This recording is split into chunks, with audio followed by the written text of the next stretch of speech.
ruling delivered by the three-judge bench, Judge Ogola, Mugambi, and Mrima, is a sound ruling, a sound decision.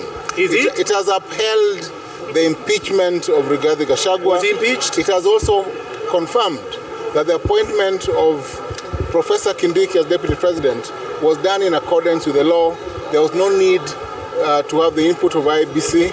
And the ruling is quite substantive. It has but Professor, was there any voting? Was there any voting in the National Assembly? Your matter has not been wait. Was there any voting? There was no voting. In the National Assembly, the court has held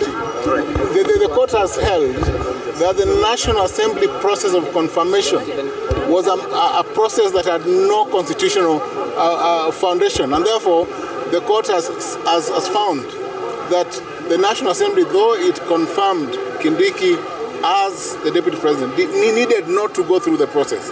But number three, and this is important, under Article 157 of the Constitution, an impeachment is final. It is a final process.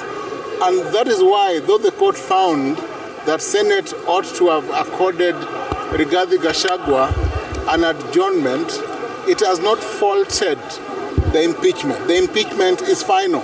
It has only awarded damages of 50 million to be paid to Rigathi Gachagua for not having been heard on an adjournment because Senate rejected the adjournment.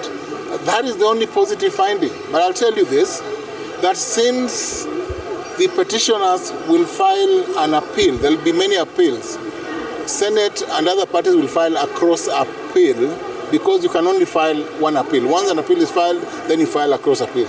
So I think the court has gone through the issues decisively. It has dealt with constitutional issues, the thresholds. It has found that the National Assembly went through the process of public participation properly, and there was sufficient public participation. The National Assembly presented a formal motion, went through public participation, presented a proper case before Senate, and Senate voted properly for the decision that eventually led to the impeachment. I think this is a good decision.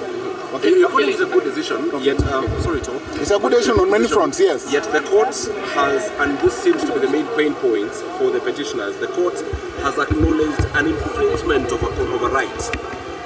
And it has gone ahead, yes, to offer a reprieve in terms